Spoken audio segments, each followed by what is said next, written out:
Welcome back to Babywearing 101, where I teach you the basics of baby wearing. Today, we're going to talk about stretchy wraps. Stretchy wraps are a newborn to infant carrier, typically used for no more than 4 months. Most of them are rated for about 5 to 7 pounds, all the way up to 35 pounds. One of the awesome things about stretchy wraps is they are extremely accessible. They fit tons of different types of bodies. Hope and Plum specifically even has a longer size, and they're just really great at those newborn, long-carrying snuggles. When you're stuck in that newborn cycle of eat, poop, sleep, having a stretchy wrap on hand is so helpful. Now I'm going to show you the standard way to put it on. There are other ways to use the stretchy wrap, but we're just going to talk about the basics today. To start, you're going to find your center marker. Most carriers will have a center marker. If they don't, you can quite literally just fold it in half, but most of them will have a tag either on one side or both sides. Take the center marker and you're going to put it on your chest. I like to leave it fully open. A lot of people like to roll it up.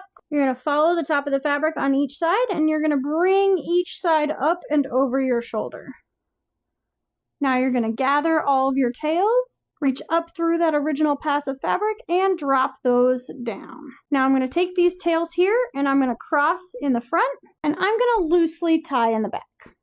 Now I want to make sure that I have enough room for a baby, and at first it's going to be hard to kind of tell if you have enough room. A good way to do it is to just pull on this and just kind of see. Does that look like enough room for a baby? That's enough room for a baby. It might not be tight enough, but we'll put Darla in and see how it is, and then tighten it up a little more if we need to. Darla here is the size of an average 7-pound newborn.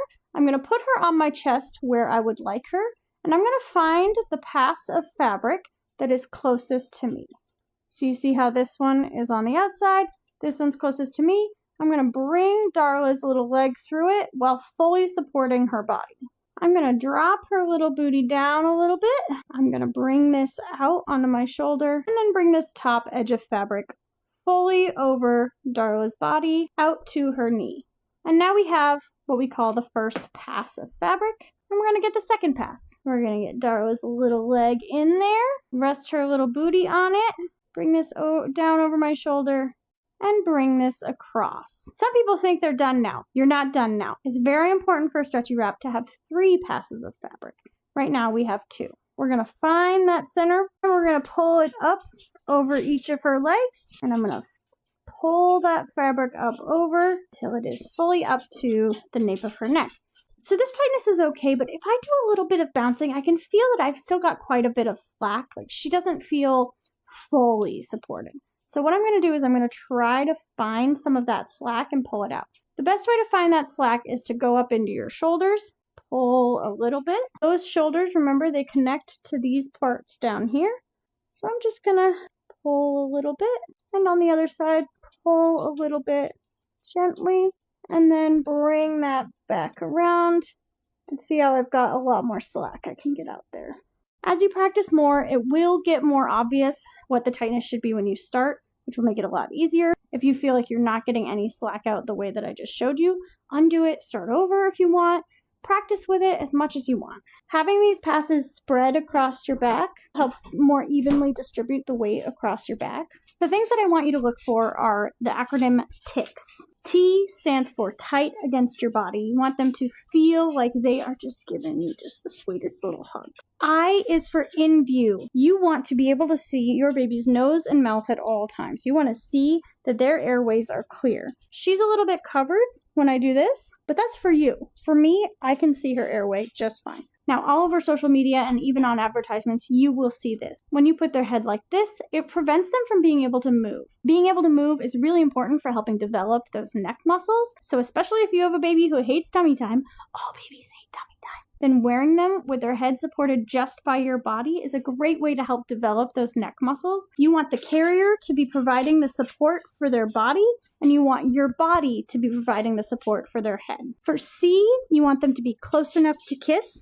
If their head is way down here and you have to strain to kiss them, they are not close enough. K stands for keep chin off chest. Now this one's very important because newborns don't have fully developed airways. If our chins touch our chest, we can still breathe. If a newborn's chin is on their chest, they cannot breathe. So we want to make sure that that chin never gets pinned to the chest. Another great reason to keep that fabric off their head. And lastly, you want to make sure that they have supported back and knees. You want to make sure that that fabric is going all the way out to their knees, and you want to see a nice curve in their back. It's a little bit harder when it's a baby doll filled with sand. If their back is really straight during the newborn phase, that's not really what we want to be seeing. Now let me show you how to get Darla out. Unsurprisingly, you're just going to do the opposite of what you did before. We're going to peel back those layers, and remember, as soon as you're removing a layer, you need to be supporting your baby because the fabric is no longer doing it. I'm going to get those feet out. And once we're here, that's probably enough for me to just grab her and slide her out. Talk about when you should stop using the stretchy wrap. So the first most obvious answer is once they hit the weight limit, but most people are going to stop way before that. They're safety tested to much higher than most babies are going to be comfortable in a stretchy wrap. Around 2 to 3 months is when babies have what I like to call the don't wear me milestone, where you start to perceive everything they're doing as them not wanting to be worn. It usually means that they're picking their heads up, they're pushing up on you, and that is because they are doing that tummy time that is part of what makes baby wearing in the early days so beneficial. Everything that they do in tummy time, they are just doing on your chest. That definitely doesn't mean that you have to stop using the wrap. But some babies might protest just a little bit less if you're able to switch them to a soft structured carrier where they can get a little bit more freedom and movement.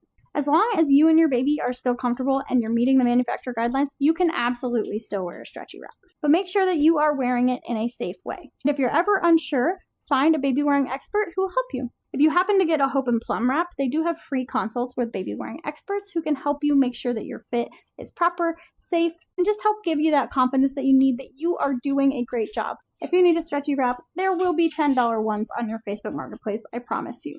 If you decide you want a Hope and Plum one, there's a discount code in my bio. I'm really proud of you. Congratulations, and I hope you have a wonderful day.